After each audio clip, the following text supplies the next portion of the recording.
This is a sign that I got made a couple of years ago from a printing store, and about 2 years exposure to the sun, it has completely faded away. Rather than buy a new sign, I'm gonna use this as a DIY project opportunity. Take this scrap piece of plywood, I'm gonna cut it to size.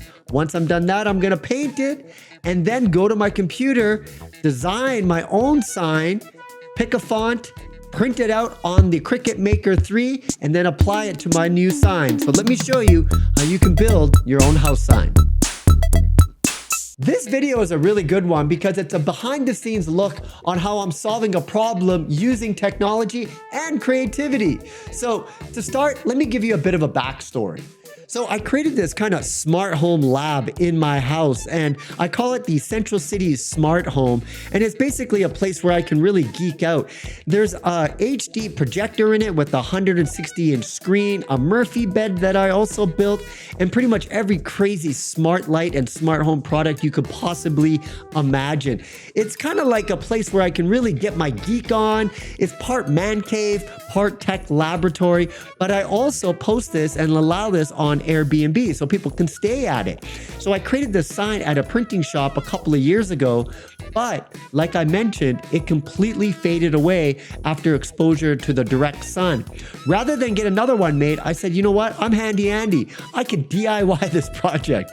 So I found a scrap piece of plywood that I never threw away, thank God, and I put it up to the original sign. And what I noticed was that it definitely has the width, it definitely has the length. That cut is not perfectly straight, but I can work with it. So the first thing I'm gonna do is measure it out. I wanna make it 3 feet, just like the original sign that I had, because I thought it was a good length.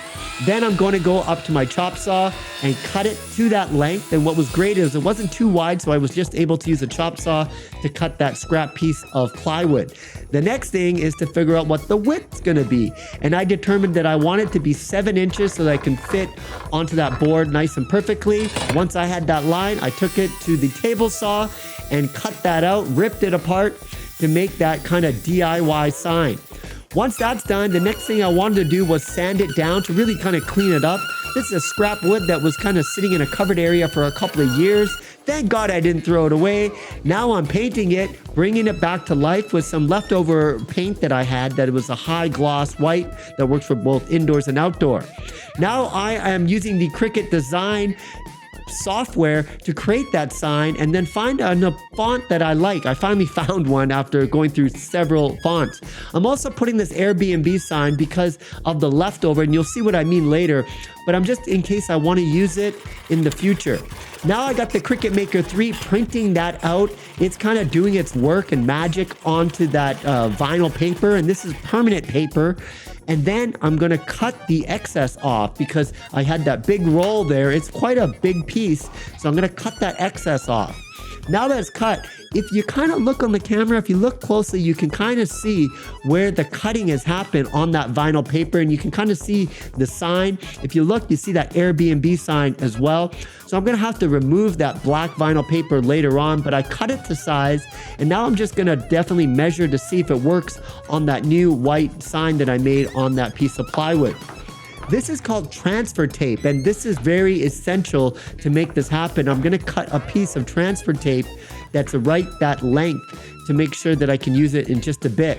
Now I'm taking off the excess of that vinyl paper, and you wanna take your time. Cricut gives you all the different tools that you need to do this, but take your time because you don't wanna rip the wrong thing off.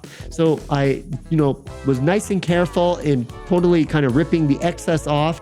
And what should be left after that is just the actual letters of that sign. Now I'm bringing back that transfer tape that I talked about earlier. I'm applying that transfer tape, and then it gives you this little tiny thing. It kind of almost looks like a guitar pick that you put pressure on. And essentially what you're doing to do is get that vinyl to transfer onto the transfer tape. And then if it's successful, when you peel it off, the sign is actually coming onto the transfer tape. And then from there, as you can imagine, the transfer tape, you then want to transfer it onto the sign. Now, this is where you can mess up because, it's kind of hard to get it perfectly level. I'm actually eyeballing it at this time just because it's super sticky. But take your time when trying to place this because you really do get one shot when you're trying to apply the transfer tape. Once you kind of get that on, you have to take that puck and basically apply pressure, and that's basically going to transfer the vinyl onto the new sign and off the transfer tape. So this one definitely takes some time. You got to put some pressure, and then when you pull off the transfer tape, you can see that what you have left is just the lettering. And look at that. What a beautiful looking sign that you can make by yourself from a scrap piece of plywood. I was really happy with how it turned out, and it actually looks pretty level considering that I eyeballed it the entire time. I don't think anyone's going to kind of notice that it might be a little bit off because I can't really see it from myself. Now that that's done, the next thing is to apply it. And what you see is I'm putting pilot holes with the really thin little bit. And that's because the screws that I'm using are pretty tiny as well, because I don't really want them to be exposed. So you put that, I screwed it onto the wall, and just for that added touch, because it would drive me nuts if I didn't do this, I'm putting a little bit of white paint on those screws so that when I get up and close, I'm not going to be able to see it. I thought about gluing this, but I wanted to be able to take it off in the event that it didn't work out or I make a better sign in the future. But that's pretty much it. And you know, from a scrap piece of plywood to now this beautiful sign using that Cricut Maker 3 and a little bit of creativity. This is what it looks like when you come up to the suite. You're almost at eye level before you enter in because you take a couple of steps down. So I wanted to make sure it looked really nice and hot for the guests that enter this Airbnb suite. I actually believe I'm probably gonna get really into sign making because I have so many other ideas of signs that I can make. I just need instances where somebody needs a sign. So if you have any ideas, please let me know. And if you like this kind of content, be sure to follow me on YouTube. I'm always gonna be finding, DIY projects to try out. I'm always be reviewing tech products. So you'll definitely wanna follow me on there and all the social media channels. Once again, my name is Andy Baryer. Hope you enjoyed this video, and I'll see you again next time.